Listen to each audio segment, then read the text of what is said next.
ఆదికాండం 1:27 చూసాము. భౌతికంగాను భావోద్రేక పరంగాను మానసికంగాను విభిన్న ప్రవర్తన కలవారు. వాళ్ళ యొక్క ప్రవర్తనలో కొంత భిన్నత్వం ఉంది. ఒకరు లేకుండా ఒకరు సంపూర్ణులు కాదు. ఈ విషయం కూడా చూసాం. అంతస్తులో వారిద్దరిని దేవుడు సమానంగా చేశాడు.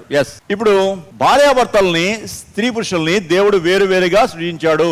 ఇది ఉద్దేశపూర్వకంగా చేసిన సృష్టి కార్యం. దేవుడు ఉద్దేశపూర్వకంగానే చేశాడు. దీన్ని ఏదో యాక్సిడెంటల్ గా రాలేదు. దేవుడు మట్టిని చేసి మట్టిలోంచి పురుషుని చేసి ఆదాముని చేశాడు. జీవవాయువును ఊదుగా వాడు జీవించు ప్రాణి అయ్యాడు. ఆ తర్వాత దేవుడు పాపం ఒంటరి అయిపోయాడే, పాపం అది ఎవ్వరు లేరు అతనికి, అయ్యో చేస్తే బాగుండు అని ఆఫ్టర్ థాట్ కాదు. దేవుడు చేసిన దానికి దేవుడు ఏదో బాధపడిపోయి మనిషికి ఏదో హెల్ప్ చేద్దామని చెప్పి ఆ తర్వాత స్త్రీని చేసింది కాదు. అది మనకి దేవుని వాక్యంలో రాయేసేటప్పుడు మనకు అర్థం అవడానికి ఎందుకు చేశాడో దేవుడు ఆ మాటలు వ్రాయబడ్డాయి. అంతేగాని దేవుని యొక్క ఉన్నతమైనటువంటి జ్ఞానంలో దేవుడు ఎవరిని ఎప్పుడు ఎలా చేయాలో ఆయనకంతా తెలుసు.